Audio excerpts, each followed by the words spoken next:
Hey everybody, we're back. It's the Headbangers Book Club. I'm Zach. And I'm Callie. And we're back to something approaching a regular schedule. We had a little bit of a hiccup with Meatloaf, but we're back on it. It honestly helps that the book that we're reading for this month is incredibly short. I barely read any of it over the weekend, and I was still able to catch up just in the 30 minutes before we recorded this. So honestly, this is probably another one that we could do in one episode, but who knows? I think part of the point of breaking these up was that the episodes could get shorter. So maybe we'll actually do the tight episode that we keep promising and then failing to deliver. Maybe this is finally the one. So we are talking about Morris Day, his book On Time, A Princely Life in Funk. This is, it's kind of a little bit of something different. And I can't remember if we've had this conversation before. We probably did. So we've done a couple of funk biographies. We did Rick James way back in the day. What was that, like 2017, 2018, I think? I don't know. Yeah, it was years ago. It was several years ago. And we did George Clinton. That was, I think, the last one we did before we took before the 12 months of Mike debacle. But at the time we never really said that this is a rock biography podcast. So now it's sort of like, I don't think anybody's going to be like upset, but I did think it was worth mentioning, or worth getting into what makes a book appropriate for Headbangers Book Club. Because copious use of cocaine. Yeah, that's it. That is basically what it boils down to. that's it. Really. Because I wouldn't do a book about Prince. I'm a huge Prince fan, but his life wasn't crazy enough. He never did coke. And I think that really is what it boils down to. Big Chick, though. Would we read Big Chick's book? I think I would, but I think I would not read Big Chick's book during Black Music Month. Yeah. Because full disclosure, so Big Chick, for those of you who don't know, and this is a disclaimer I'm going to have to do a couple times. I'm a really, really big Prince fan, and I'm deeply embedded in the Prince community. My main side project these days, which is way more popular than this one. But my main side project is I do a blog that's talking about all of Prince's songs. And so, I've read all the books, and I'm always most of the people that I interact with on the internet are Prince super nerds.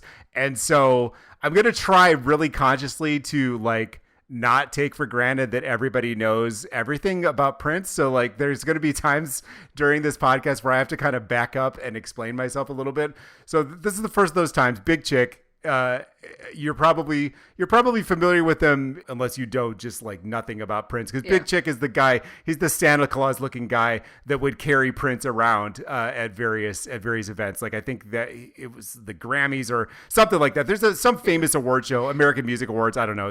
He also appeared in Purple Rain. So he's if you've seen Purple Rain, then you've seen Big Chick. Yeah, he's the he's the guy with the classic moment where you watch him run up a small set of stairs, and the camera just weirdly lingers on him for a long time. Okay, that wasn't the first scene I thought of. I thought of the scene where you first see Apollonia, that Big Chick appears in that, and he says that Billy, you don't see anyone or whatever. Right, because that's she wants probably an interview.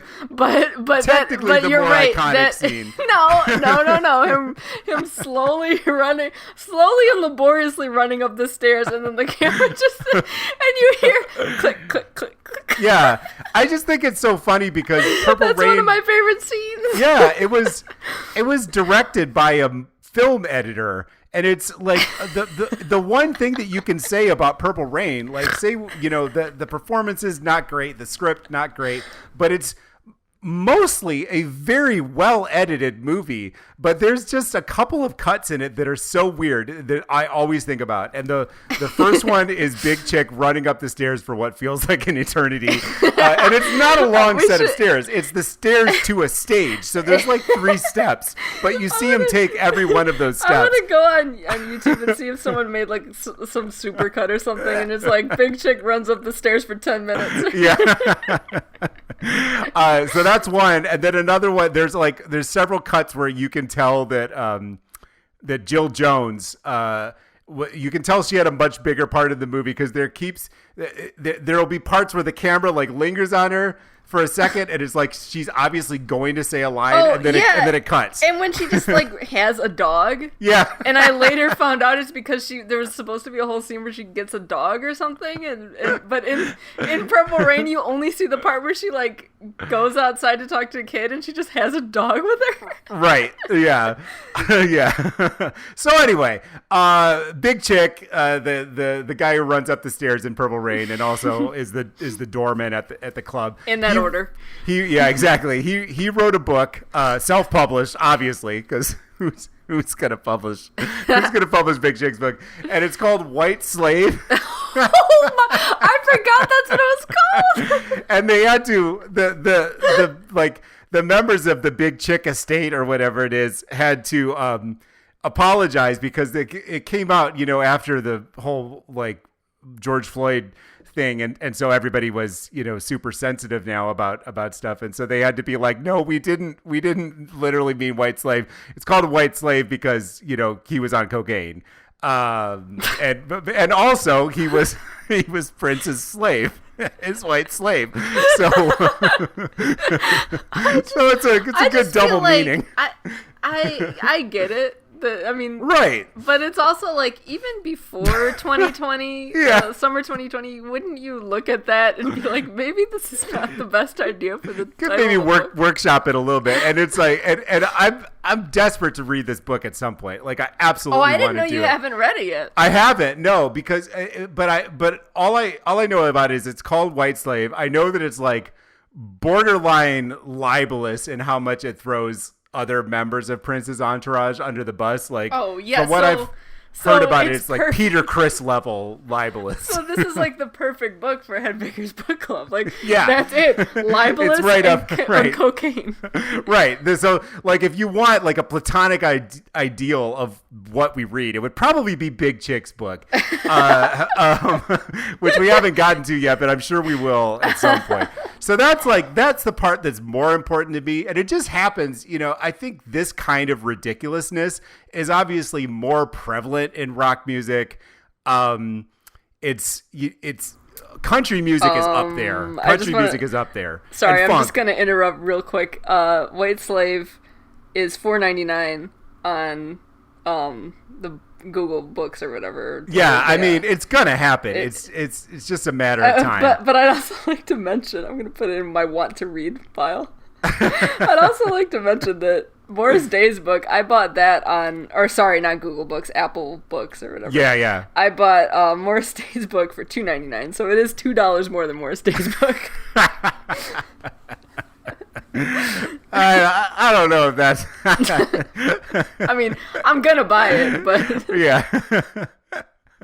I don't know if it's $2 superior. I seriously doubt that I'll be able to find this book at the library, so I'm gonna have to spend $5 on it. Yeah, I think this is one that you have to buy if you're interested in it. Also, another Prince-related book I could see us doing is Wally Safford's, which is like, we'll have to put out footnotes for that, because who even knows who the fuck Wally is,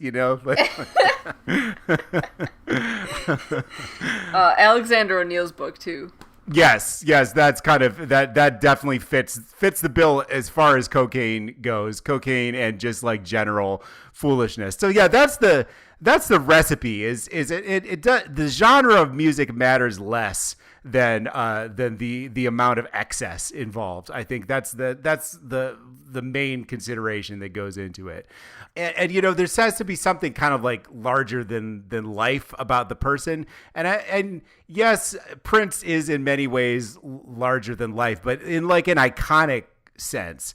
And Morris Day is iconic too, but Morris Day is like an iconic clown, and I think he would admit that too. It sounds harsh, but I think one of the things that's interesting about this book is it's really, I don't know, it feels like the first time that I've kind of heard from Morris Day as a person, because he's such a caricature and he acknowledges that in the book. And so it's kind of a little bit of a glimpse behind that, but it's also, again, very, very short. So it's kind of like, this is one of the few books where I got to the end and I was like, this could have been a little longer. But but for our purposes, it's great. Before we get too much, and I guess the other reason I would be remiss not to mention that we're doing Morris Day this month in particular is, some of you probably know this because you've heard us talk about it before. Some of you might not know it. But we have an annual celebration that we like to do called Jerry Curl June. Every year, every June, mostly because it's alliterative, but also because, it's just good. It's a good time of year to be cruising around with your windows rolled down, listening to Shalimar or something like that, so we celebrate, a specific strain of 80s R&B, 80s funk that you know it when you hear it. And I mean, if a really easy way to point you in the right direction would be just listen to The Time. Like I feel like Morris Day and The Time are a pretty characteristic Jerry Curl band, even though, this is the part that confuses people. It's not necessarily about whether they have Jerry curls, although Jesse Johnson from The Time absolutely 100% did. But it's about it's music with the sonic properties of a Jerry curl. And people are always confused when I explain this to them. I think it makes sense. I feel like too, but I just have a very specific, Callie and I just have a very specific hairstyle related synesthesia that nobody else shares, which is why Jerry curl music didn't take off and become the next yacht rock, because for some reason people can visualize that, even though that's even more abstract. But people can't, because people get yacht rock wrong all the time. But no one cares to get Jerry curl music right or wrong. And I feel like part of it is because the music, like, to be clear, that musical genre has already been like established, and like, put into playlist and defined by people who are not two white people from Michigan. So, credit where it's due, of course. But so we like to celebrate Jerry curl music every June, and it's Black Music Month. So yeah, exactly. It fits in there. So that's what I was saying. Like Big Chick's book White Slave by Chick Huntsberry will not be our Black Music Month for Jerry curl, because we're very irreverent, but we try not to be actively tone deaf. So that's I do pride myself on not just being like completely offensive. So so that's what we're doing this month, and I know that some of our, I know that, like, if you got into us listening to Kiss, you may or may not be into Morris Day and The Time, but I can promise you that there is a lot of cocaine in this book. And David Lee Roth is mentioned. He is. So that's another thing that fits in with our... It all connects. and of course, Rick James is mentioned. So this ties back all the way back to one of the earliest books that we did. But before we jump all the way in, I do want to... We do have a couple of comments. One of these, actually, the first one I'm going to read came in. This was actually an email I got. And I don't know if I told you about this, Callie. Wow, we got emails? Yeah. I didn't even know we had an email address. Just the one, yeah. And if you're listening now and you want to email us, if you want to become pen pals, it's Headbangers, just like it sounds, at dystopiandanceparty.com. That's our email address. It'll come to it routes to my email. So like I'm not logging in and checking an email, but it comes to my personal email. So I will get it. I can confirm that it does work. So yeah, I didn't even tell you about this when it came in, but this came in like right after we recorded the Meatloaf episode. And so I didn't have time. I wasn't able to read it that time. So I've been holding on to it since then. So this is from the person is called Zeta Short, or at least that's what their email is. And they said, "Hello, Zach and Callie. I just wanted to let you guys know that you're fantastic podcast hosts and produce some really funny content. I look forward to listening to your future episodes and hope that you eventually find time to read and discuss Comfortably Numb, the inside story of Pink Floyd. Roger Waters is a wildly entertaining villain." So I appreciate this referral, because going back to like what makes a Headbangers Book Club book, my gut instinct would be that Pink Floyd is too serious for us. But the fact that you've said that the book has Roger Waters being a dick in it, you have my attention. My interest is piqued, because we read Mark Bolan's book, right? And that's not, and we love T-Rex, so it doesn't have to. It's not like it has to be this weird balance of like we're kind of making fun of it, but kind of not. And I mean, and sometimes we are just fully making fun of it. But I feel like I don't think there's ever been a book that we've read that we just like full stop hated the artists. Led Zeppelin. Well, their music, I should say. Yeah, we did come out of Led Zeppelin. Even most of the writers we've read about, I don't fucking like Kiss either, so right. I guess Kiss and Led Zeppelin. I mean, I like their music though, right? But I was gonna say that like most of even the authors we have we're endeared to. Like I love David Lee Roth. I love Mark Bolan. I love Meatloaf even. Like I love Meatloaf. Yeah. Motley Crue, I have an affection for them. Right. Yeah. But I fucking hate Led Zeppelin. I hated them so much. But I do like their music, so right. It's like even they're always Pink Floyd. I'm not a crazy Pink Floyd fan. I love Sid Barrett, but I don't really care about Pink Floyd like that. But I would read that book. Yeah, I'm interested in checking it out, because sometimes it's the bands that you don't think of that have the funniest interpersonal dynamics, because like obviously the Kiss books are going to be hilarious, just like sight unseen. I mean, we knew about, because we'd watched the Kissology DVDs and all that stuff, and we knew how ridiculous they were. But I mean, still, even if you just look at those covers, you're like, this is gonna be a good time. Like this is gonna be funny.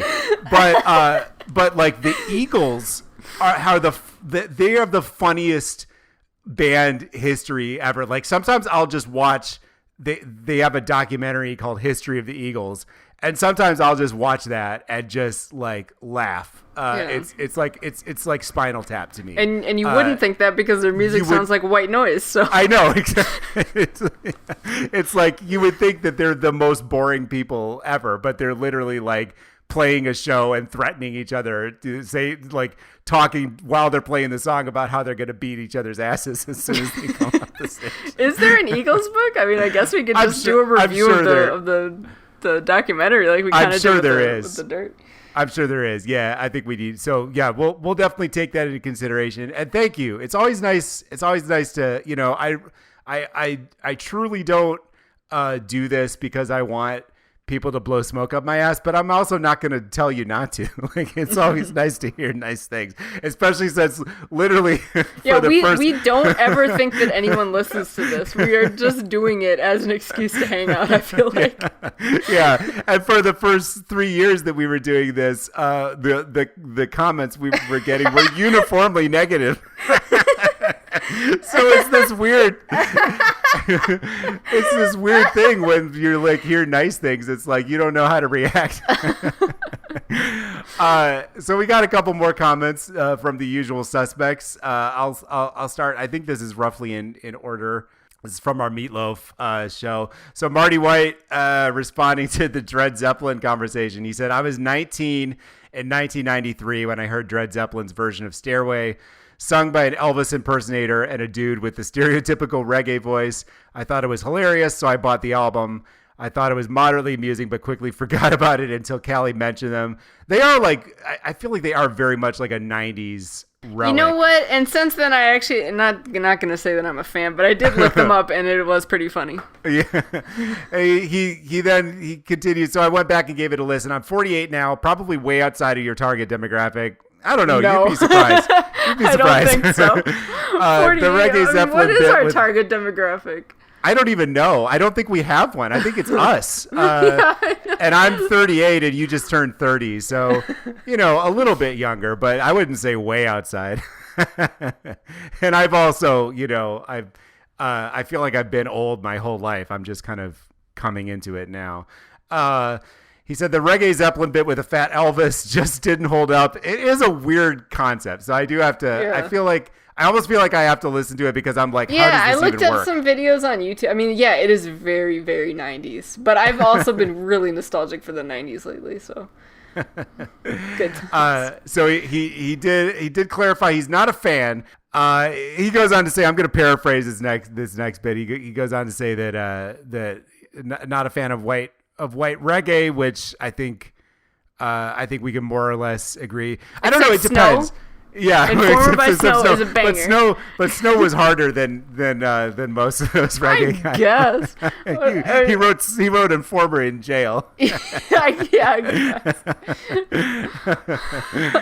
I don't mind when punk bands do reggae because it seems like it's coming from a more, like when the Clash does reggae, it doesn't really, it doesn't feel like it's coming from an appropriative place necessarily. And I also just think it's different for English groups anyway. Yeah, so how do you feel about in Hot Stuff Mick Jagger yelling in a Jamaican accent? I mean, it's problematic, but I also fucking love it. Like I do like the Reggae Stones. I have to admit I like that how too. How about Willie One Blood? That was the whiny song, right? From Dumb and Dumber. What about I Shot the Sheriff by Eric Clapton? Oh my god, I'm just so fucking sick of Eric Clapton in general. Like, if you ever want, if you want us to really like, if you thought we were mean about Led Zeppelin, if I didn't think that I would literally fucking fall asleep in the middle of an Eric Clapton book, I would say that would be a funny one because I have nothing but contempt for I Eric don't even Clapton. think it would be funny. I think it would just be like us just like being mean about him. Yeah, that's true. Yeah, because I don't even have the like baseline of I don't even like affection. his fucking music. I like Cream, but Right.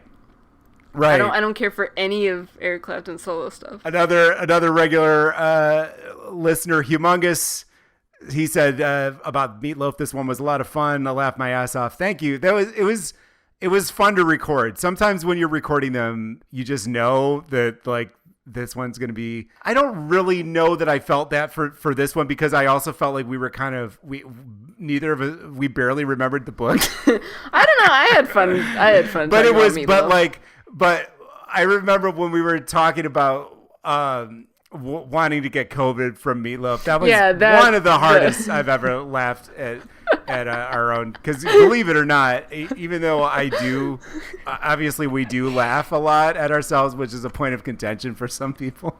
Which I think is stupid because all of the podcasts I listen to are them laughing at themselves and each other. Right. So, well, who and maybe else that's is gonna because laugh? that's specifically the podcasts I seek out are like kind of less professional and they're laughing at each other. I don't know. Yeah. Maybe. I mean, I'm sorry we're so funny. I can't help it. But anyway, thank you. And then Jay May. This is a puzzling one. I want Jay May to if you're listening, Jay, respond to this and explain this story to me. Oh, the Tommy Lee one? Yeah, because yeah, I didn't get that either. So Tommy Lee wrote on a drum head when I worked at the Guitar Center, "Don't let you meet loaf." And I don't know, to be fair, maybe actually what I need is for Tommy Lee to come on and explain this because I mean, to be fair, it wasn't Jay May who wrote this. So like, he might just be like, dude, I don't fucking know. Like, that's just what Tommy Lee wrote. That should have been the tagline for our podcast. Just relaying a message. So before we released the Meatloaf one, we should have made that the tagline. It's like, don't let us meatloaf. We're gonna meatloaf out.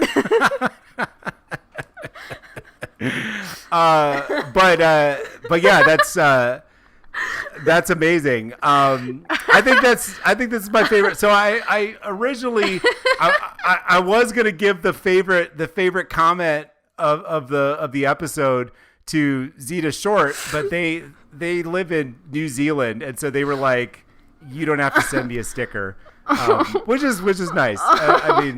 But reading this again, I feel like not only would shipping be less expensive, but I think J May actually deserves this, because this is a genuinely bizarre story. So J May, if you're listening to this, get in touch with us. Who were you gonna send this to originally? Oh, the Zeta Short, the email. The email. Can you imagine writing a thoughtful email? I mean, granted, they said that you don't have to worry about sending them postage, but can you imagine writing out a thoughtful email like that? But then losing to don't let you meatloaf. An impenetrable story. Yeah, I had to do that for work. Do what? Read "Don't Let You Meatloaf" on a drum head. Look, the sooner Zeta Short realizes what our priorities are, the better it's going to be for everybody. So this is the game. You get rewarded for "Don't Let You Meatloaf." You don't get rewarded for saying nice things. I appreciate all of the comments, but J May, you win this round. Can we make? Why don't we make merch? Can we make a shirt or something that says "Don't Let You Meatloaf"?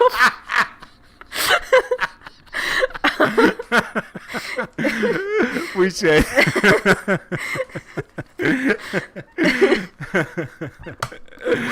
Yeah, I'm willing to design that. I can draw a picture of Meatloaf. And I'll think up some. You know what? This is a good idea. I'll think up some merch designs. If y'all want merch, comment to us or email us. And if there's enough of a demand, I will make a shirt that says "Don't Let You Meatloaf."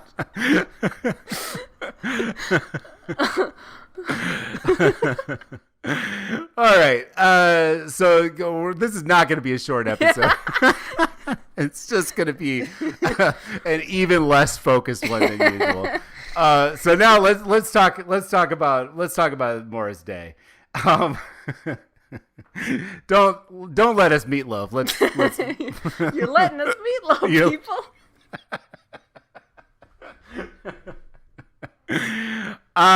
So I noticed when I was posting about the Meatloaf podcast on Twitter, I've been failing in my duty of actually talking about books, which is the reason why we're here.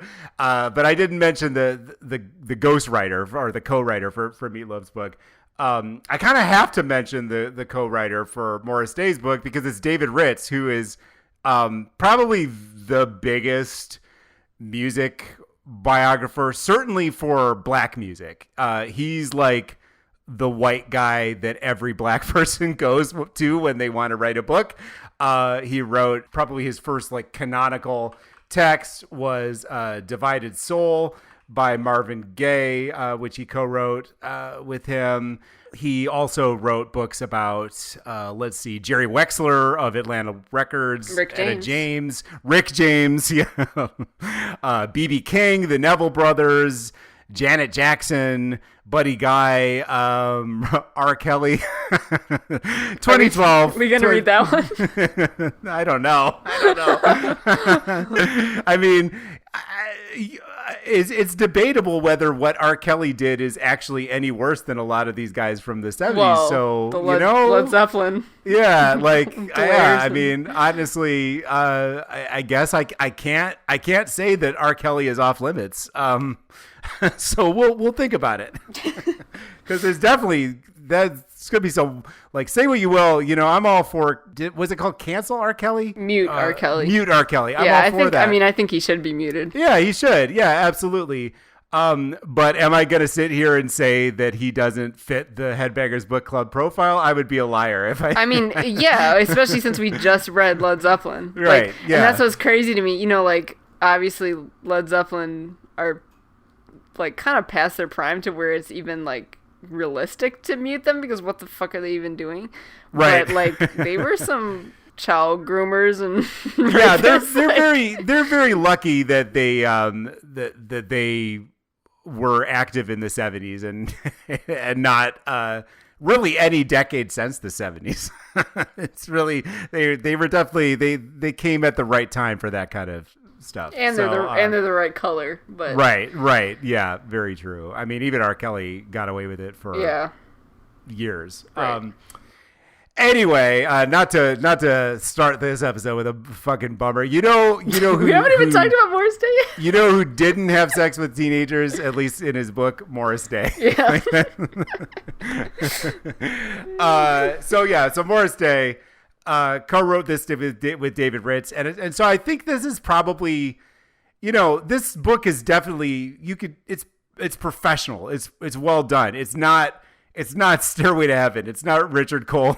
My God. Yeah, it's enjoyable to read. It's written in a clear format. It's almost too good for our podcast. Right. It's very tight. Yeah. This is like exactly. This is like the high end of the kind of stuff that we cover. Yeah, and I mean we've read a David Ritz book before. We read the Rick James one, but that was coinciding with the extremely trashy one that like David Ritz basically edited down to a actual book.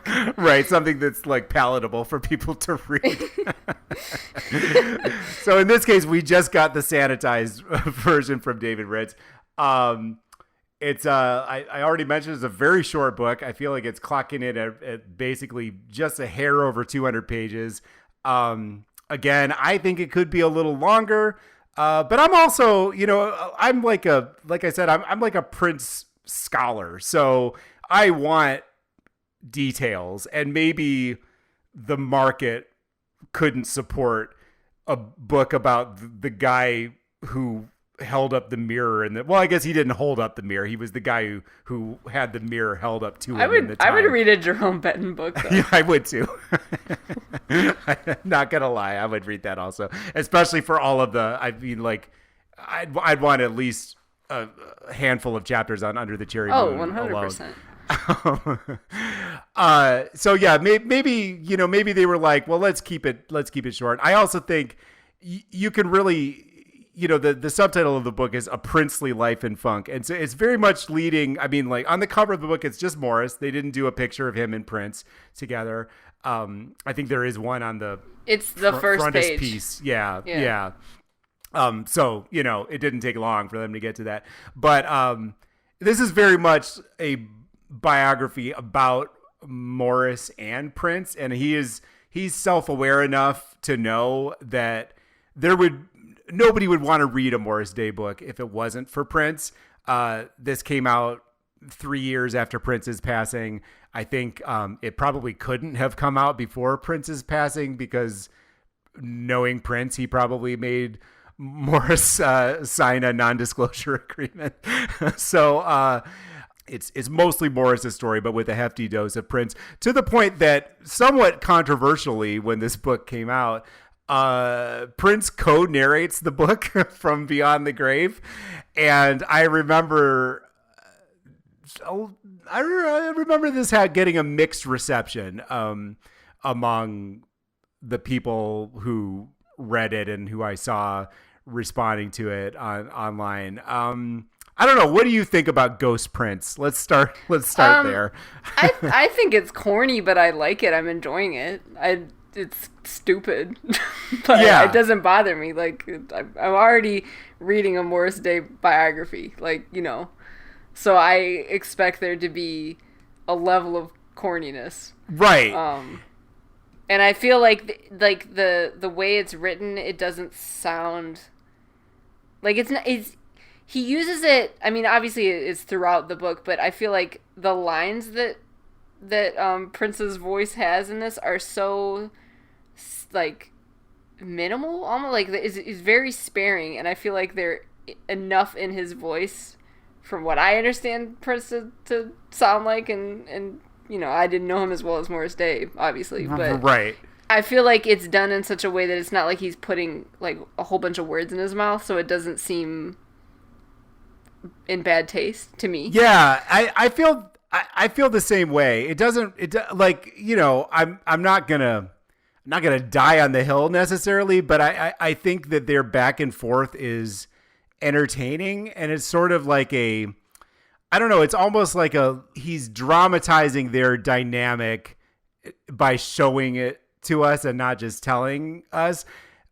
And it does feel true to everything that I know about, you know, Prince, and obviously nobody really knows what they were like, other than the two of them. But from all of the evidence that we have, it feels accurate. And I do think, like, you know, like I alluded to, where Prince was a big fan of the NDA for anybody who came into contact with him. This was a guy who would have not been thrilled about his friends writing books about him after he's gone. And I think that the whole like Ghost Prince thing is sort of Morris's way of getting out in front of that, because he knows that the first thing people are going to say, especially Prince fans, who can be, you know, with apologies to to all of my friends in the Prince fan community, they can be fucking nuts, you know, and they can be really sort of, they can close ranks. And yeah, I mean, that's any fandom. Right, exactly. Yeah, and you throw in the fact that it's somebody who died recently, and people are still, you know, grappling with that. You know, there can be backlash real quick. And the first book that came out after Prince died was his former wife Maite wrote a book, also too serious to ever make it into Headbangers book club. But that got a lot of backlash, because it was like, this isn't her story to tell, and blah, blah, blah. And this is, you know, he would never have wanted this. And it's like, no, he wouldn't have. But I mean, it's also, I feel like Morris is justified in kind of razzing Prince a little bit. And part of this dynamic that comes through in the dialogues between the two of them is Prince, you know, sort of being a little too defensive, taking himself a little too seriously, and Morris kind of poking at him. And that feels true to what we know about them. So I think it's interesting. I think it's just enough that it doesn't fully overstay its welcome. And spoiler alert, there's two parts to this podcast. We read the first half of it for this episode, and just in the last couple of chapters, a third voice shows up. There's another Morris Day. So it basically becomes like a play where the three of them are interacting with each other. It's like, it's so dumb, but it's also entertaining. It's funny. So I don't know. It works for me.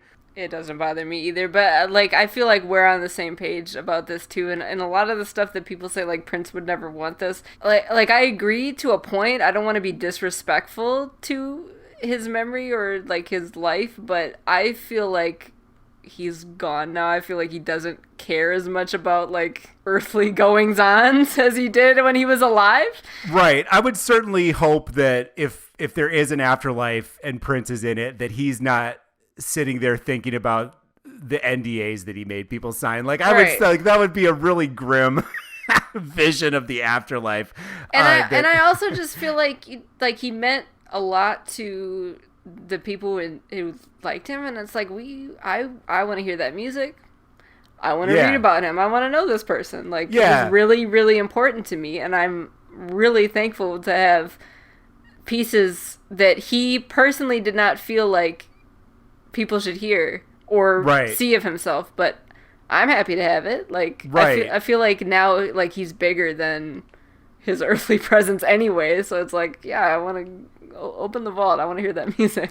Right. I don't know. Like, yeah, for sure. And I think that's the other thing, is that, and there's so many times in here where he literally says to Prince's ghost, he's like, listen, I'm trying to pay you your due respects. Like, you're the reason why I have a career, you know, you're my biggest influence. Let me tell this story, and I promise that people will come out of it liking you. And I think that's the other thing. I think even though Prince is, you know, there's a lot of moments in this book where Prince is a dick, and we haven't even gotten to the really the stuff from later when they really kind of fell out. Like we read up to the end of the time, the first end of the time, and so we haven't even really gotten to his most dickish moments. But even so far, he comes off as a dick sometimes. I don't know, something about Prince, like, Jimmy Page, I'm just like, oh, fuck that guy. Like, but something about Prince, like, he can be such a little bitch, and yet it's like sort of endearing. It's also probably just that I'm predisposed to liking him, so that's another thing too. But yeah, I just don't like Jimmy Page. Yeah.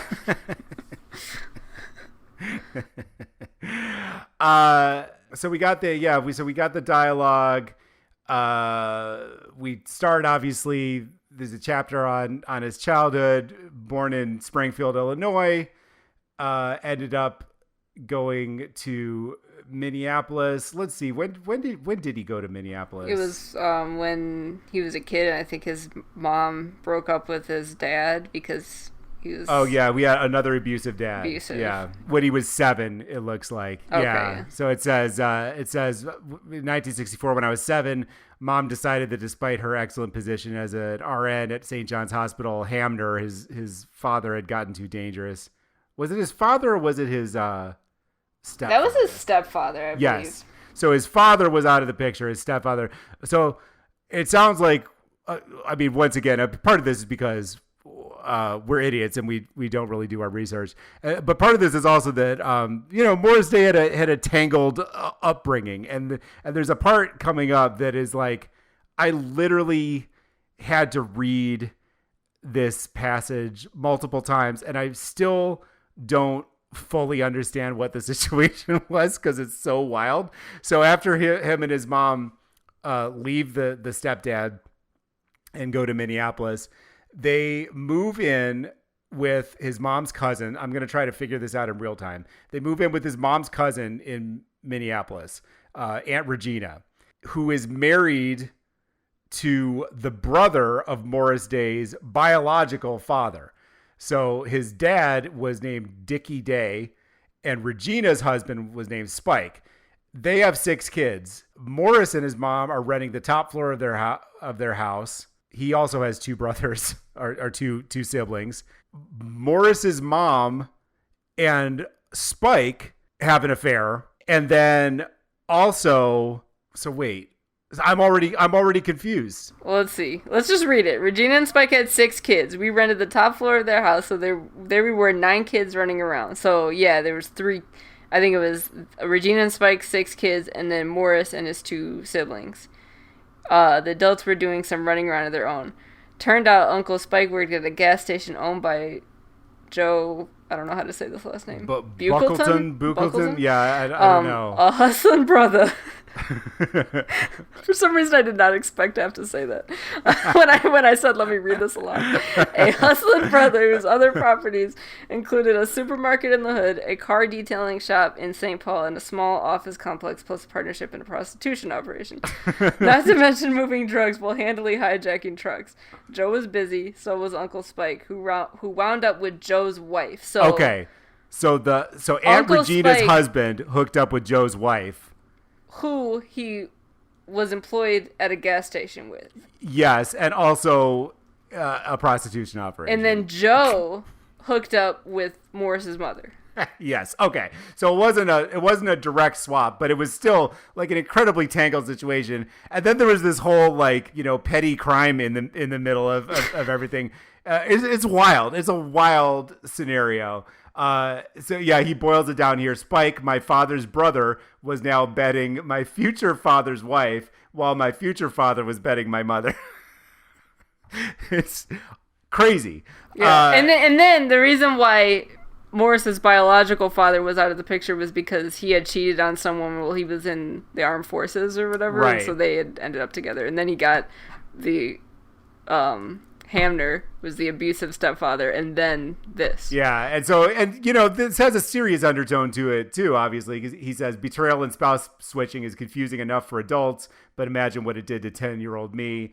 Killed my trust in women, killed my trust in men, had me scrambling for sanity in an insane situation. And, later on we see that Morris has issues with fidelity which, you know, probably is not unrelated to this scenario. So yeah, it's a pretty wild childhood. Something, and this is something that I've noticed from reading other books about, you know, like I said, I read a lot of books about this scene for research, and you don't think about Minneapolis being a real tough city.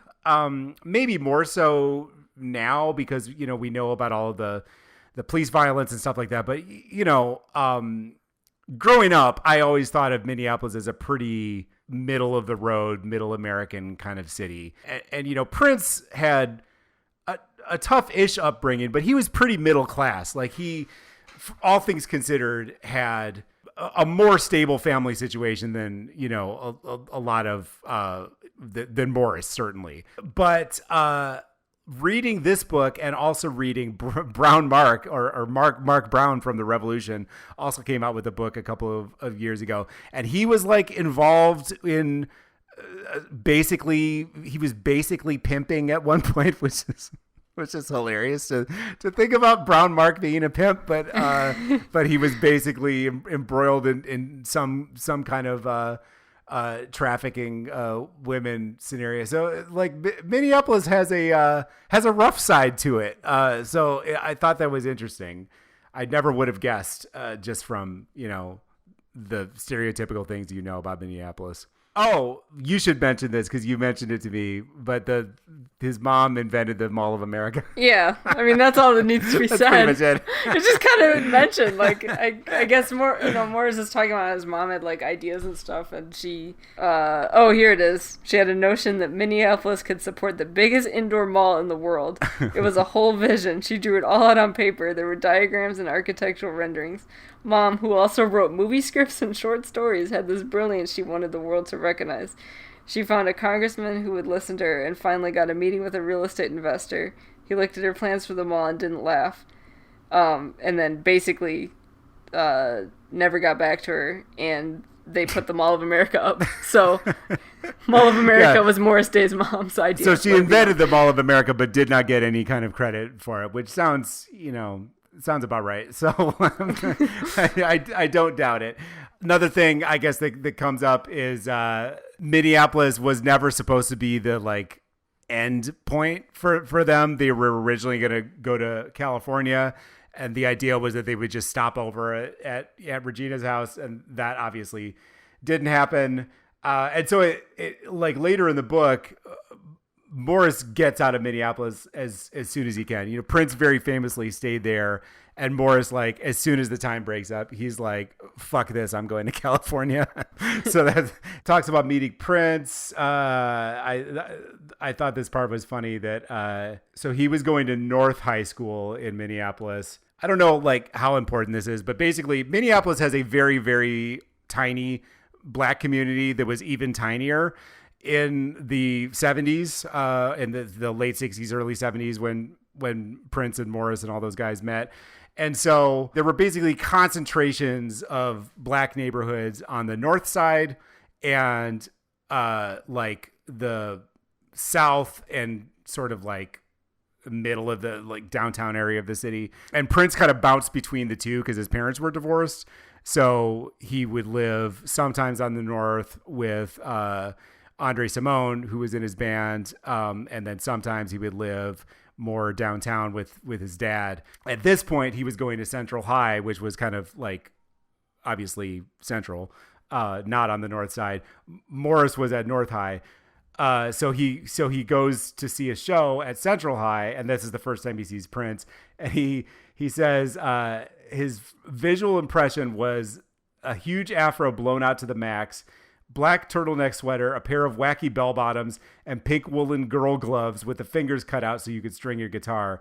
Prince takes umbrage at him saying he has girl gloves, and he says, "Well, he calls him a metrosexual." Calls it a metrosexual vibe." and so Prince says, "Meaning what?" And Morris says, "Meaning most cats like straight up leather gloves, but you liked lady mittens and didn't care what anyone thought about it."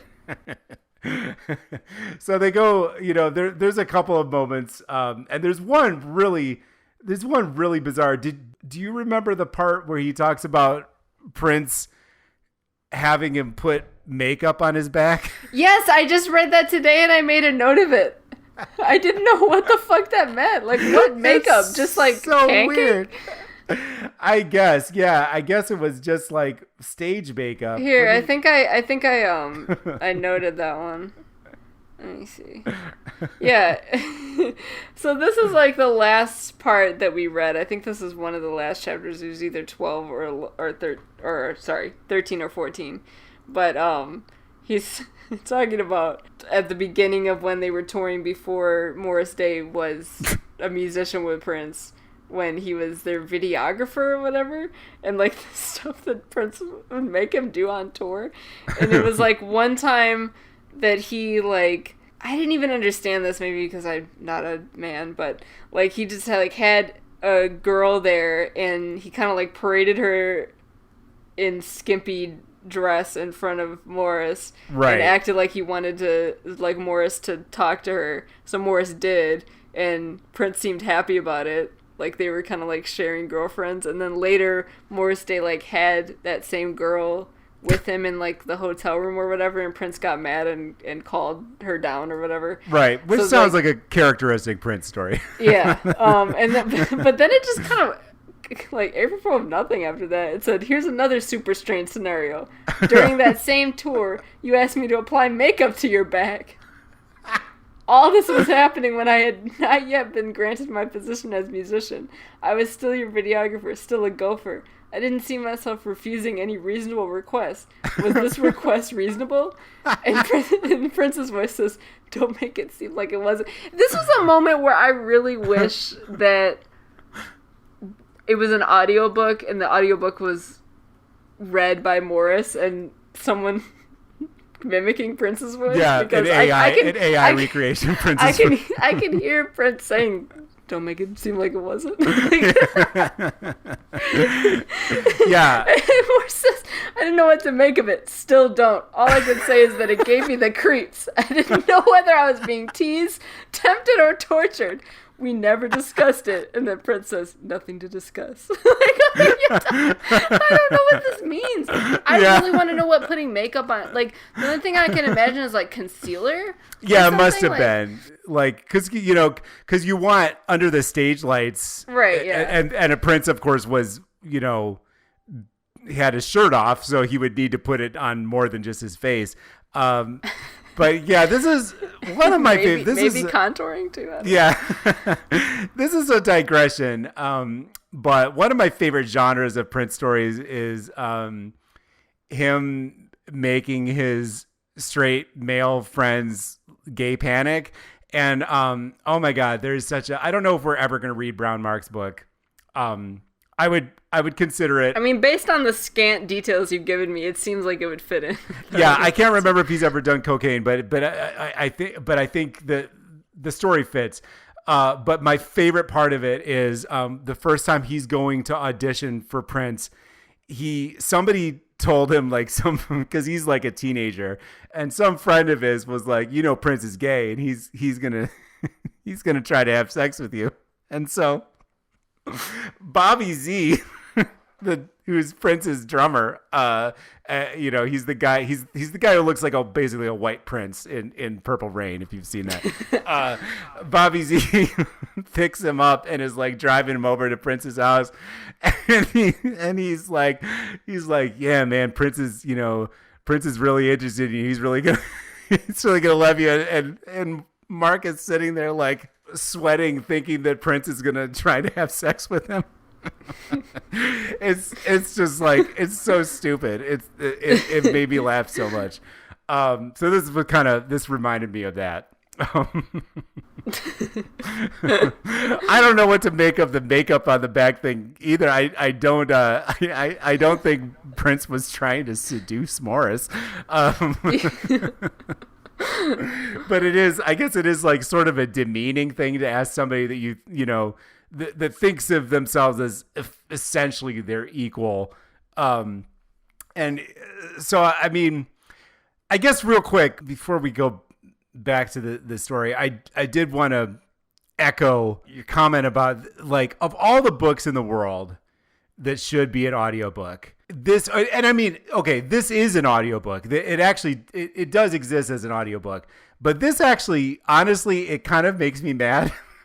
It would be a really good audiobook. Which I realize is irrational because it's none of my business. But the audiobook is not read by Morris Day. And I'm like, what does Morris Day have going on in his life? Well, he's got to be. He was making songs with Trinidad James. Yeah, right.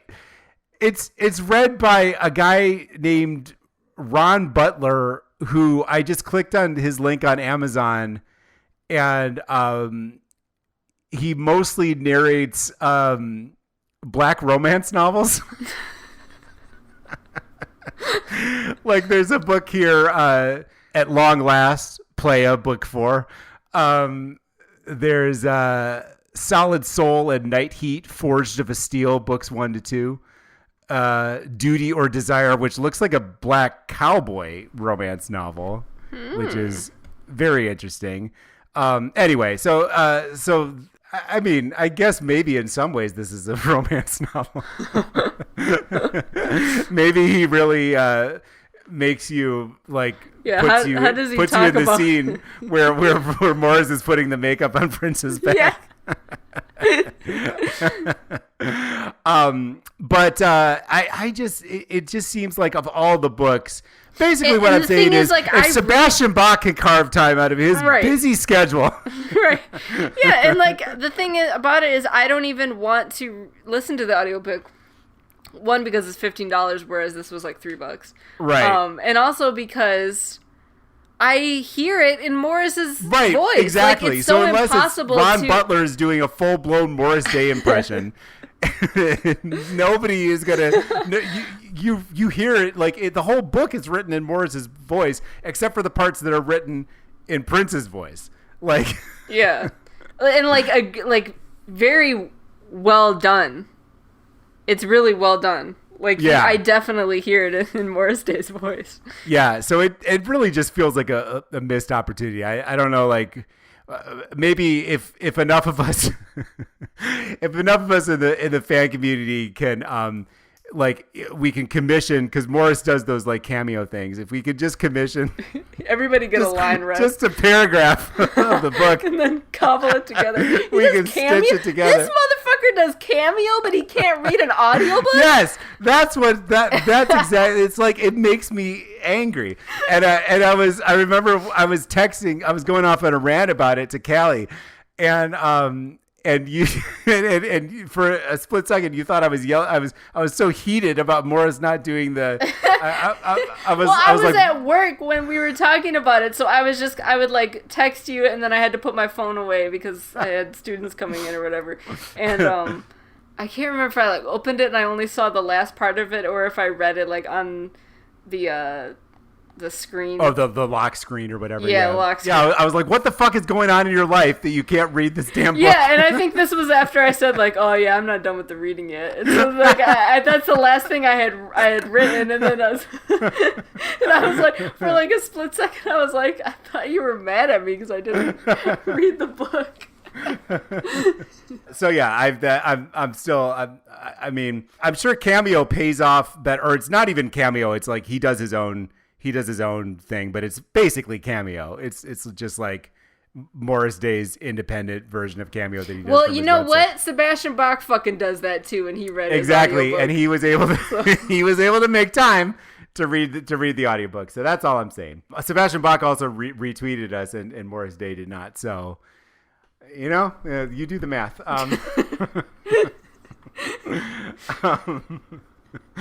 So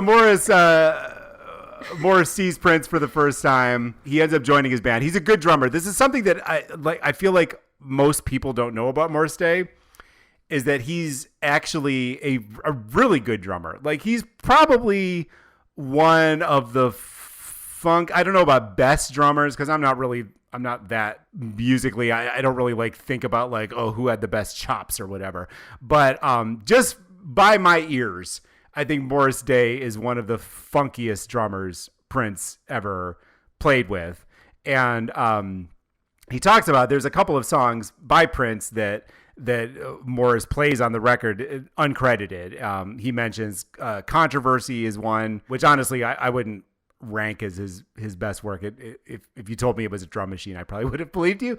But I mean, that's his own kind of skill. And then Let's Work, also from the Controversy album. But he plays drums on all of the Times records too, and those are really good. Chlorine Bacon Skin. If you've heard that, or if you haven't heard it, all I can say is it's 15 minutes of Morris on the drums and Prince on the bass, goofing around doing stupid voices, but I fucking love it. Like it's just one of the funkiest songs ever recorded. The drums are great, the bass is great, and it goes on for 15 minutes. What else could you possibly want?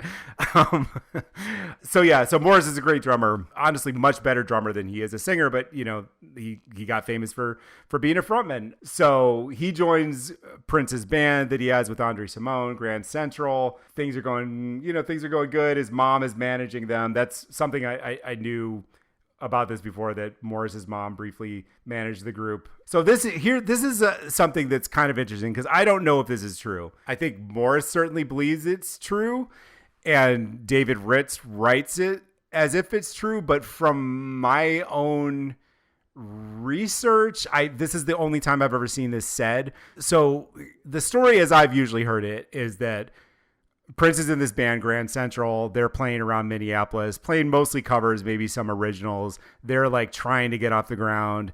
Morris's mom is managing them and she actually gets them a call with Isaac Hayes. So this is a true story. They were almost signed to Isaac Hayes' label. But that falls through. And meanwhile, Prince goes off and starts working on demos with this guy who has a local studio in Minneapolis called Chris Moon. And they kind of do their own partnership where Chris Moon produces stuff for Prince, and Prince puts music to some of Chris Moon's lyrics. And it's like, it becomes this backdoor thing for a solo project. Chris Moon connects him to a manager, and then they shop around his records, et cetera, et cetera. Morris tells this story like Chris Moon never shows up. Morris tells this story as they cut a demo with Grand Central that Prince then found a manager on his own and passed off the band recordings as his own. Now, do I think that Prince wouldn't have done that? No, I absolutely think Prince would have done that. Prince had a Machiavellian streak for sure, and he would throw people under the bus if it meant that if it was what he needed to do, but it just seems odd that this is the only place that we hear this, and that they leave out the whole thing about Chris Moon. So I think Morris might be misremembering or something. I don't know. But anyway, I did think that was interesting. He mentions it a couple times. He's like really not happy about it. As you know, if this did happen, it's a real shitty thing to do. So I don't blame him, but I'm not 100% sure that that's how it went. Anything else in this part? Not really, except when they're talking about the songs that they covered. I would really like to hear Grand Central do Psychotic Bum School from Bootsy's Rubber I know. Band. That's my one of my favorite Bootsy Collins songs. Would be dope to hear Prince and Morris and everyone. Yeah, definitely. This is one, and the thing about, I think one of the reasons why I'm so interested in this story about the Grand Central demos is it is pretty widely believed that they did record something. I think that there's like documentation that they cut a demo. And it's like one of my holy grails as a fan. Like I wouldn't kill to hear Grand Central, but I would I don't know. I would pay. I would definitely pay a not inconsiderable amount of money to be able to hear that recording. And it might end up being, and if you have to put it in perspective and be like, they were fucking 15 years old. Like it might suck, but I don't think it did. I would be really, really curious to hear. There's got to be some kind of recording. I mean, not when you consider that it was only a couple years later that, like, For You came out. Yeah, and it's and that's a not a great album, but a really good one, I would say. So I like For You a lot. I do too. So yeah, that's one of my holy grails. And another one is, and this book confirms it. So I knew that Morris was a videographer on a couple of tours. I knew he was on the Dirty Mind tour. So like all of if you see on YouTube or whatever, videos circulating of a couple shows from the Dirty Mind tour. And fun fact, those were shot by Morris Day.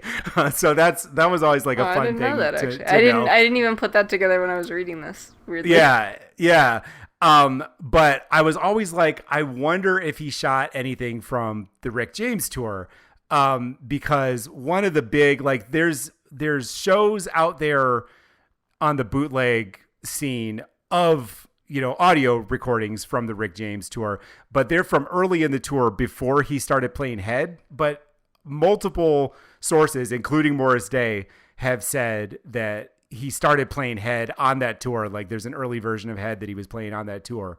And now Morris confirmed that he was the videographer on that tour too. So like, I fucking know that it used to be in Paisley Park, but now in LA or whatever, wherever that temperature controlled storage facility where they're going through all of his recordings, there is a video out there of Prince in 1980 on the Rick James tour. And I'm just like, when can I get my hands on that? Because I want to see it so bad.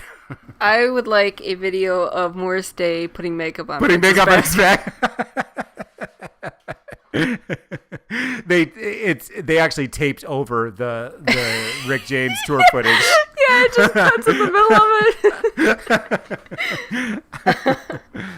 of it. So whatever the specifics of it, Grand Central breaks up because Prince goes solo. So Morris ends up going to, this was funny to me because I live in now I live in Columbia, which is like, so Morris says that Gaithersburg is halfway between Baltimore and DC. I don't think that's actually accurate. Columbia is halfway between Baltimore and DC. Gaithersburg is kind of like further to the west. In fact, here's another fun fact about Gaithersburg that I only know because I live near-ish it. John Denver, when he wrote Country Roads, it was about driving through what is now Gaithersburg, back and forth from West Virginia. So it like used to be this really rural, almost Western Maryland, but now it's a suburb of DC. And Morris Day worked. He lived there briefly and worked at a car rental place.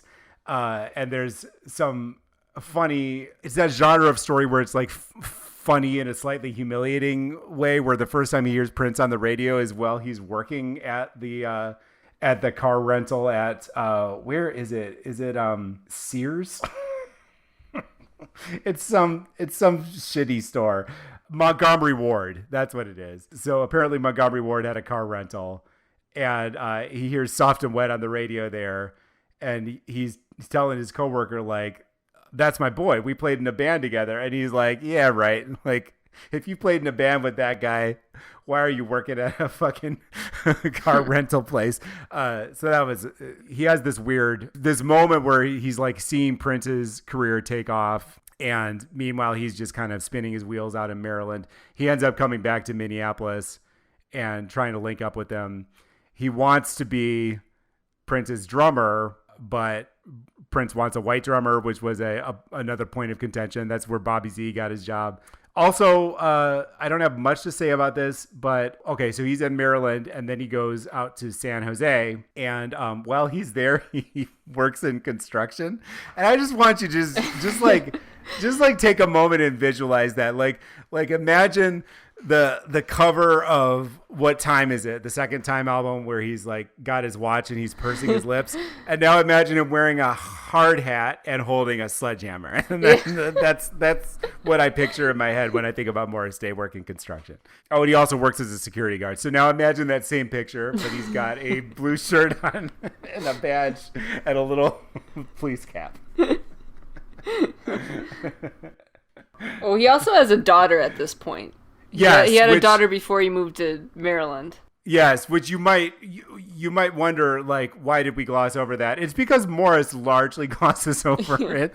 Like, he mentions it. But I mean, I think it's the same story as everybody. I mean, just like Sebastian Bach, has a daughter early in his career, isn't really like, loves the kid, like, and supports them. Yeah. But like not ready for, being a father. And so we don't, you just hear in passing, like, oh yeah, me and the mom had long broken up by then, but it's definitely like a subplot in his life. The main thing is he's trying to make it in music. He does directly contradict Rick James's story about the crowd booing him on their tour. So I thought that was kind of funny. He said, the press started saying that Prince was outstripping Rick.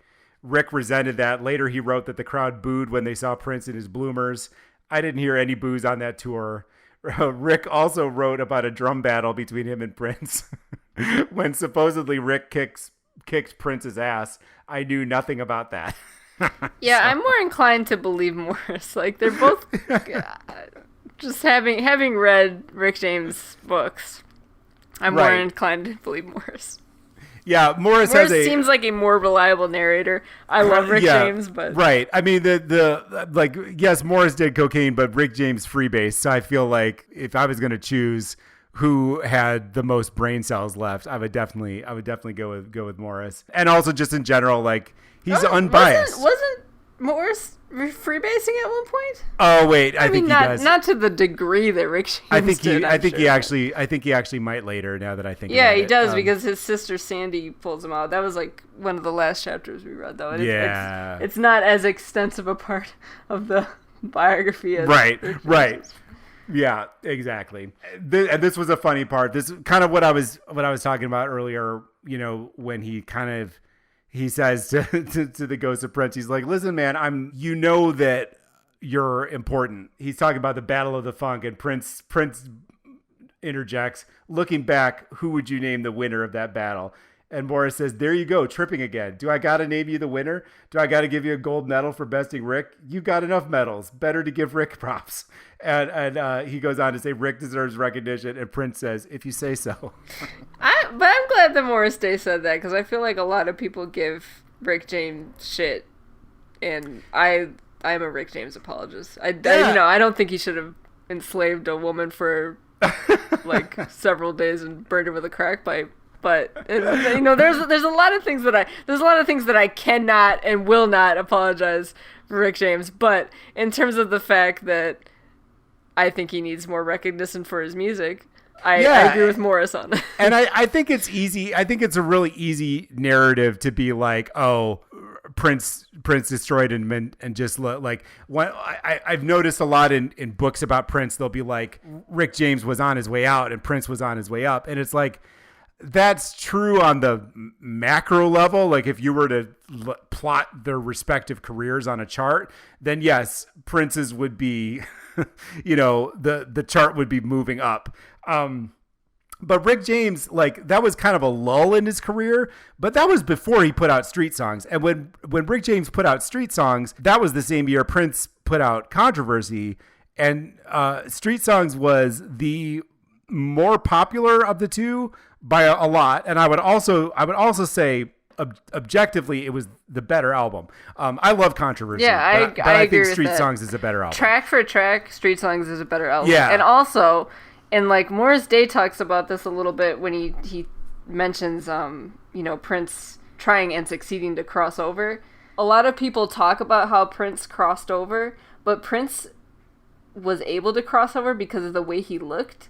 Right. That was like a big part of it. Rick James was not as able to cross over because he was a 7-foot tall black man with braids. Yeah. And he was darker skinned. And like that's a lot of the reason why, Prince got on MTV and Michael Jackson got on MTV is because they were lighter skinned and they were able to cross over. Right. Even if Rick James was making the exact same music as Prince, like Rick James was always making music that, I mean, not even necessarily more funky, but it was like, and this is where like Prince was more calculated about it. His music was more appealing to white audiences. Right. But also, like, I feel like a lot of people talk about Prince as if he tried to appear white, but Prince was just light skinned. It's not like it's not even to the same degree as like Madonna's first album. She doesn't appear on the album cover because she was trying to cross over to black audiences. Madonna did that. Prince was always on his covers, always appearing as a black man. He was just more palatable as a non-threatening black man than Rick James could ever appear. Like no matter who he was in his personal life or what kind of music he was making, Rick James is always going to appear as a more like quote unquote threatening black man because he's a tall, darker skinned black man. So he was more unable to cross over, even if you take away like the drug use and all of that. And this was like MTV era, like entering into the MTV era. They weren't even playing black artists on MTV. And Rick James spoke out about that too. Yeah, and he couldn't be coy about his race. You know, he couldn't be like racially quote unquote ambiguous. Right. You know, like in Purple Rain, Prince has the woman playing Prince's mom is white. And so, you know, a lot of people to this day think that he was mixed race. He just had two light-skinned parents. But that was like part of his whole strategy was to kind of toy with that a little bit. Rick James could have cast a white woman as his mom, but nobody would believe him, you know. But I also think like and granted I'm not as well versed in like the Prince, you know, I've researched Prince, but not to the degree that you do. But I feel like there absolutely was some strategy to that. But I don't even think it was as calculated as people think it was, simply because Prince, just the way he looked, could already enter into spaces. He was 5 feet tall, damn near, and light skinned. So of course he's going to be perceived as more non-threatening than someone who looks like Rick James. So some of it was calculated, but some of it was him just taking advantage of being a small, light-skinned black person. Yeah. And I think he was right to do that because, unfortunately, that's the way that you sell records. And it worked. But, like, I don't think it was always as calculated as people act like it was. I think a lot of it was just him taking advantage of what because, like, he was always black. He always appeared as a black man on his covers because he was always on his covers. It was unambiguous. He had an afro on the first one. Yeah. You know, like he always appeared as himself. It wasn't like he was trying to hide that he was black or like, you know, he was coy about it, but he wasn't ambiguous, I don't think. Right. And I mean, this kind of leads into the next part of the story too, because The Time, which is the band that Prince puts together around Morris, that was like, you know, Rick James was a funk artist through and through. Like he had rock influences. He was influenced by Kiss in terms of like stage presence and stuff like that. And he, you know, Super Freak had a new wave keyboard line and all of that stuff. You know, the whole punk funk thing. Like he was interested in a broad swath of music, but he was always very specifically rooted in R&B, you know, in black funk music. And Prince also was, but Prince was always a little more fluid in that way. And when he wanted to make an album that was geared specifically for the black charts, he put together The Time. So he kind of had his cake and ate it too. Right. This was when he was doing, you know, Dirty Mind and Controversy were they were still funky albums, but they were aiming at the white rock new wave, you know, trying to get critical acclaim basically. And then The Time were just a straight up funk band. And so he was able to kind of do both while he was pulling the strings. And that's something that Rick James couldn't do. And Rick James was salty about it because he tried the Mary Jane Girls. I guess the Mary Jane Girls were a little more successful than Vanity Six. But I'll tell you one thing, Process and the Do-Rags were not as successful as The Time. So I love Process and the Do-Rags. I liked that in Rick James' book, he tried to act like Prince stole the idea of The Time from Process and the Do-Rags. And I was like, I know this is not true. And this is what I'm talking about, that Morris Day is a more reliable storyteller. It's like, I will never ever believe that Prince stole the idea of Process and the Do-Rags, an R&B group, from Rick James. Like that just smacks of like Well, you stole Vanity 6 from me, so I'm going to do Process and the Do-Rags. There's no way that was the original idea. Right, exactly. Yeah, he has more of a leg to stand on when it comes to Vanity 6 being inspired by the Mary Jane Girls.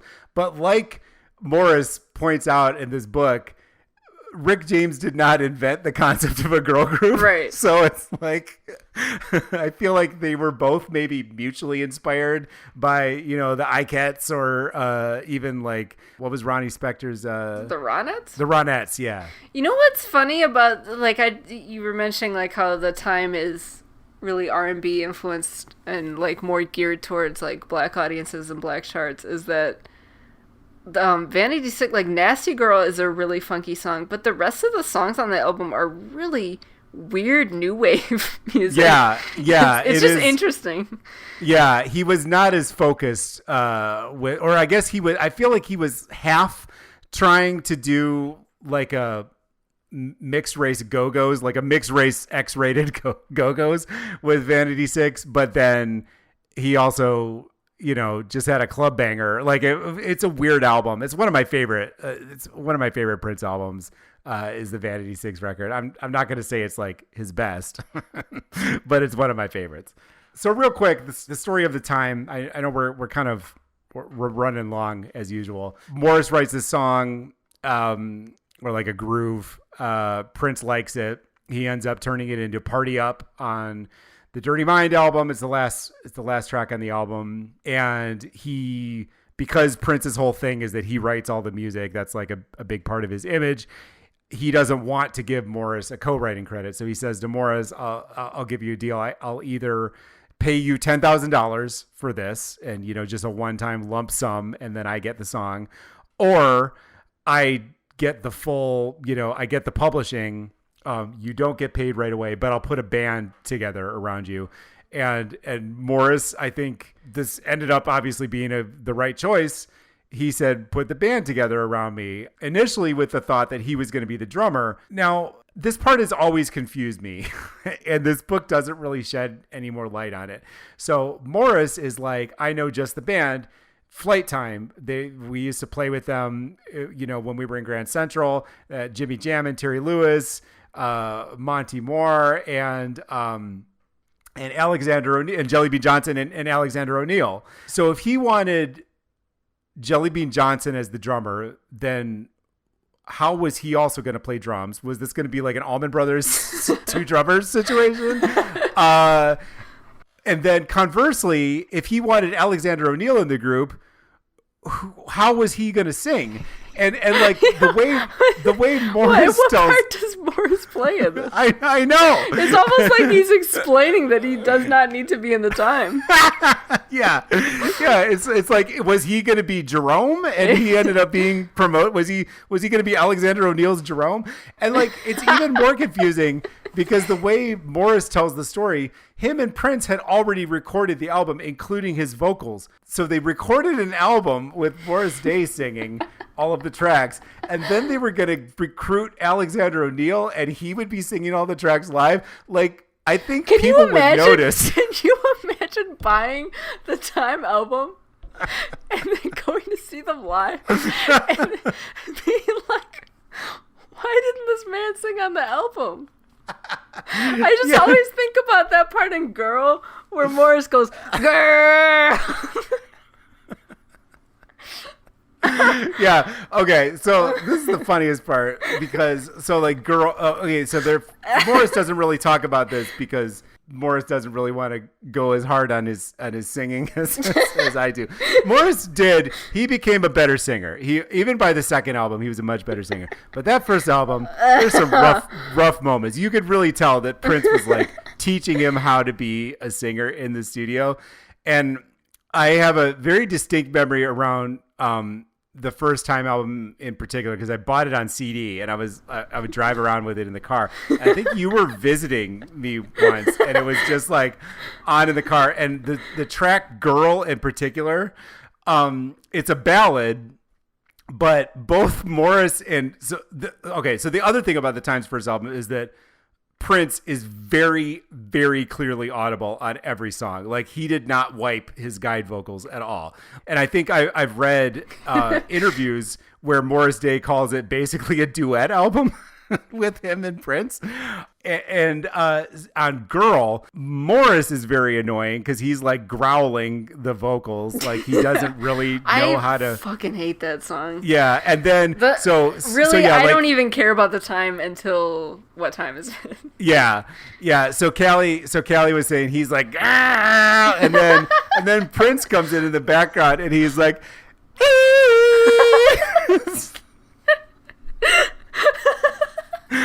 it's the two most annoying sounds. And it's like, I usually love Prince's voice. Like, I think from the first album, he just had the best falsetto. And I don't know what happened to that falsetto when he was recording Girl, because it just sounds like a car alarm going off. And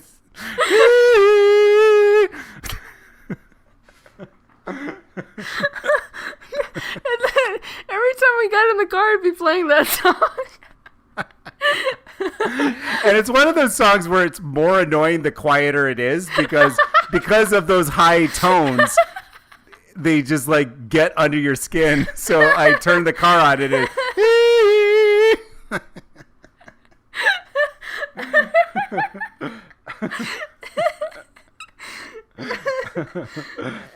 So Alexander O'Neal was going to get the job because he's a better singer, like a way better singer. Objectively so. Yeah, like there's no question. But he asked for too much money, and so he got the boot. Funnily enough, in Alexander O'Neal's book, he says it's because he was too dark-skinned, but literally the only person who has ever said that, who I can find no corroborating opinion about that other than Alexander O'Neal.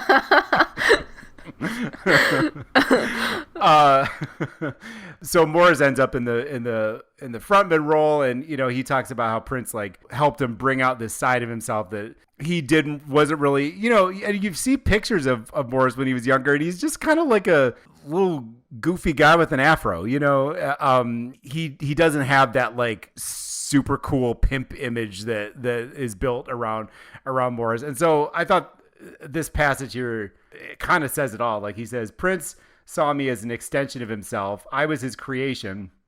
That was okay with me since, as a creator, Prince was masterful. He presumed I'd always go along with his weird emotional dynamic.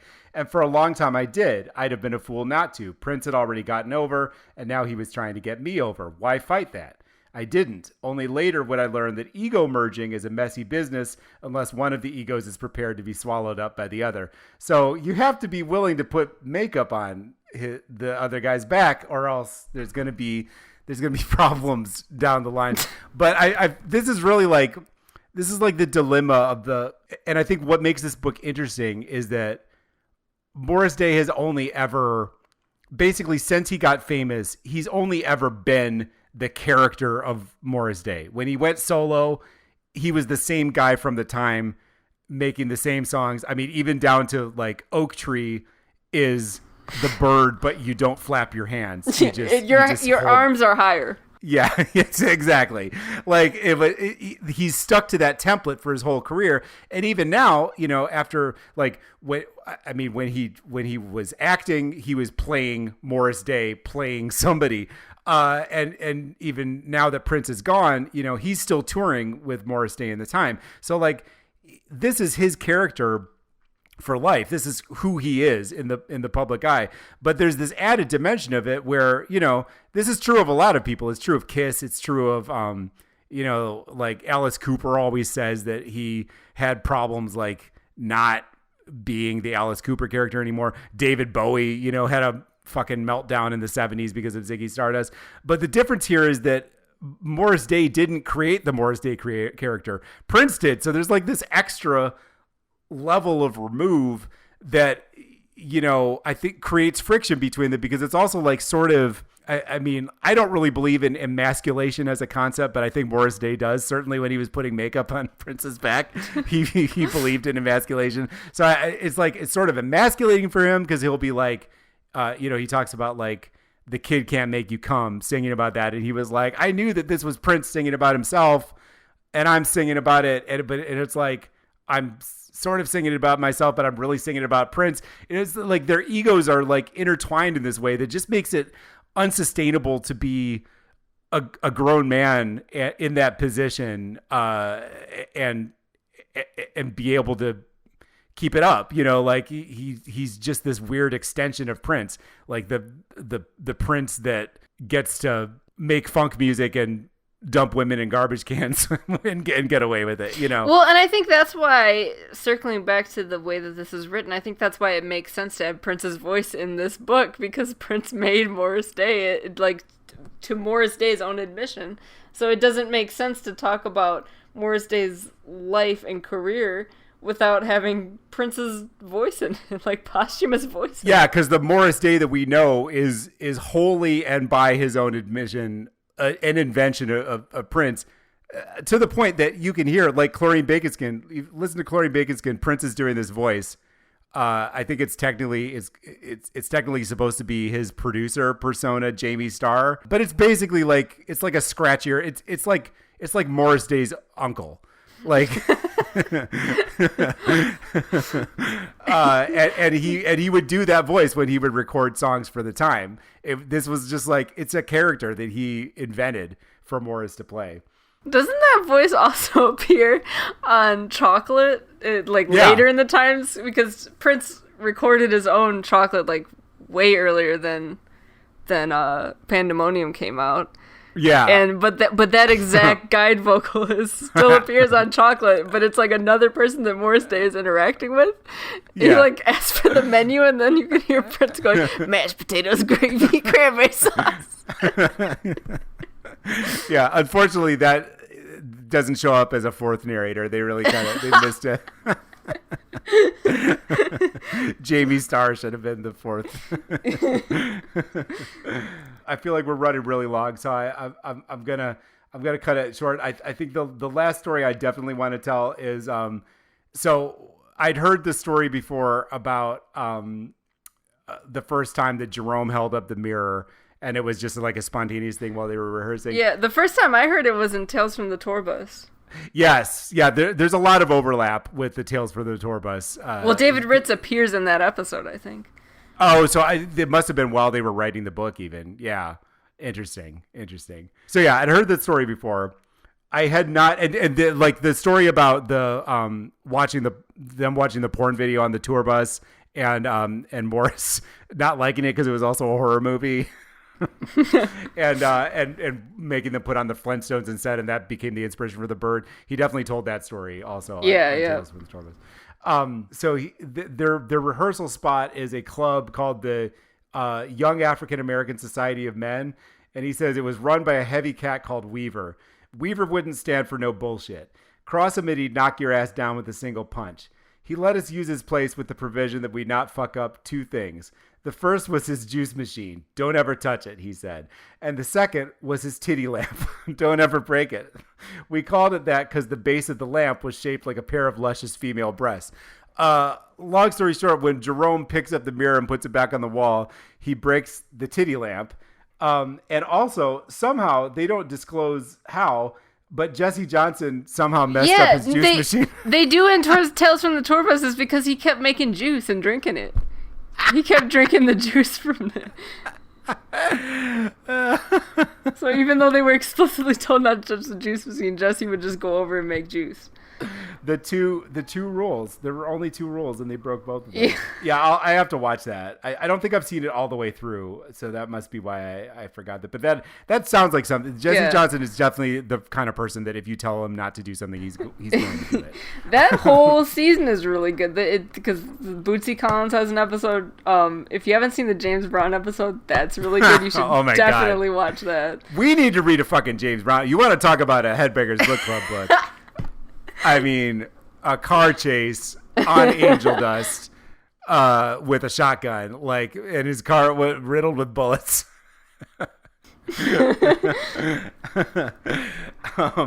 So basically, Prince puts the time together. They go on tour with him. they're a really good band. And because their music is also like funkier and in some ways more commercial than Prince's music, they get way bigger with black crowds, especially. And so, you know, they're kind of doing to Prince what Prince was doing to Rick James, which creates friction, you know, because Prince wants to be the star.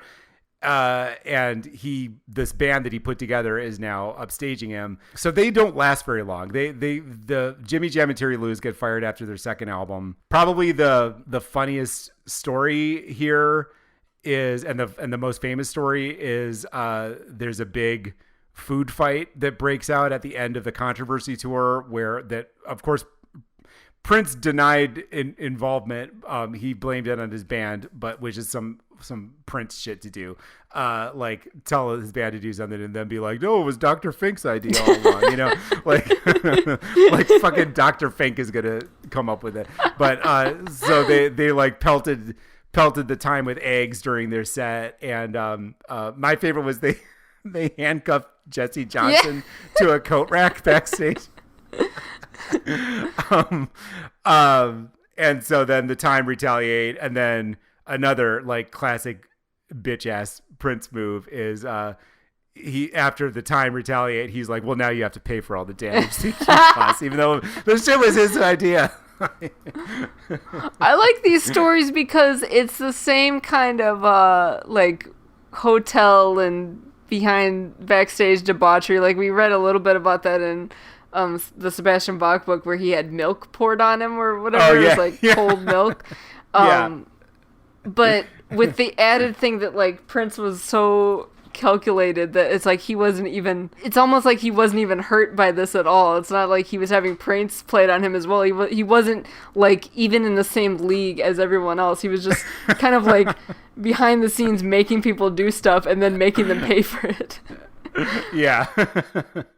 And Morris says that like that, you know, in retrospect, that was their break in their relationship. But he makes the point, which I thought was interesting, that they were moving so fast that it's like they could have a big falling out. And then the next week it's like, hey, I need you in the studio. We're working on your second album. And he's like, oh, okay. And I've noticed that because I'm writing about their songs in order. And there'll be like these really dramatic moments, like Jimmy Jam and Terry Lewis getting fired. They got fired famously because they were producing a track, you know, and Prince doesn't want you doing anything that he doesn't have control over. So they kind of left on a day off, and they couldn't make it back in time for the show.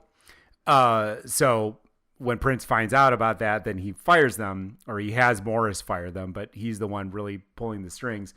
And if you look at their like studio records, so that happens, and then days later, he's in the studio with the rest of the Time after he just fired their friends.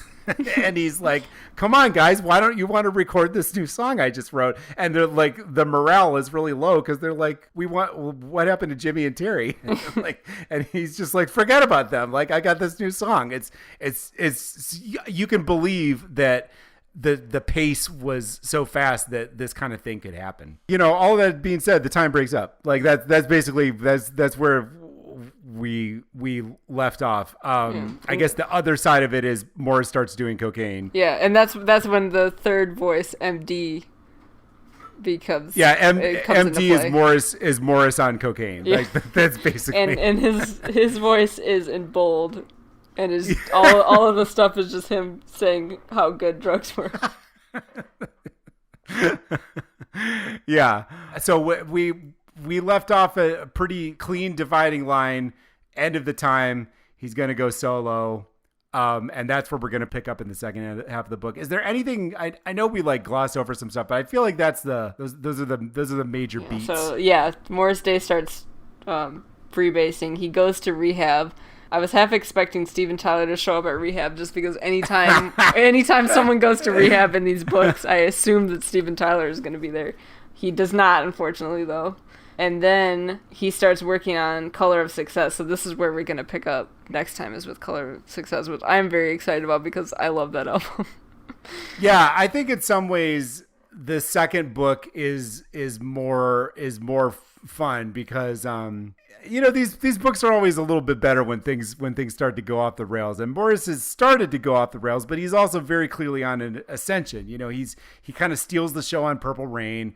Like, yeah, his band got wrested out from under him, but now he's going solo and he has more creative control. But things are gonna, like, I feel like the second half of the book, yeah, we're gonna have Color of Success. We're gonna have Fishnet, quite possibly the greatest song ever recorded. Fucking Graffiti Bridge. I cannot wait for Graffiti Bridge. There's a chapter about when they get the time back together for Rave On to the Joy Fantastic in 1999. That is a good chapter. That's probably my favorite part of the book. So is the part where Morris flies onto the stage like Tarzan mentioned? I think so. I think they do mention it. Yeah. And then he swings onto the stage on a rope and then falls down. As he's meant to do that, but that's my favorite part though. That's the only part of that show I remember, to be honest with you.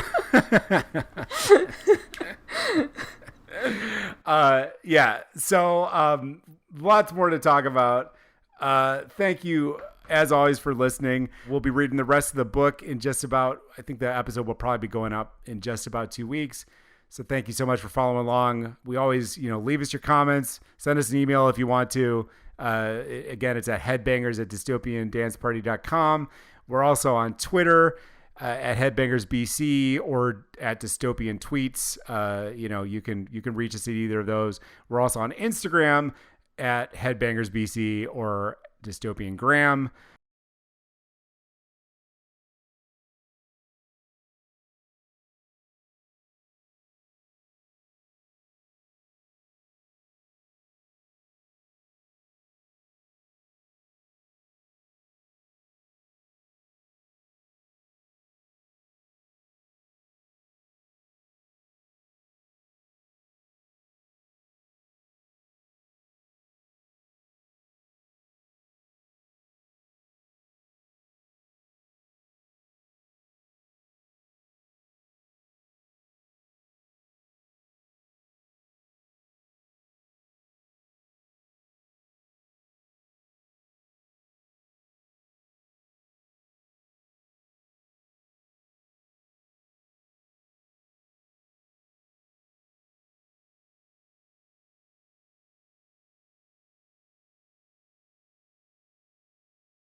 And of course, we're on YouTube, so you can always find us there too. So yeah, thanks. We'll see you soon.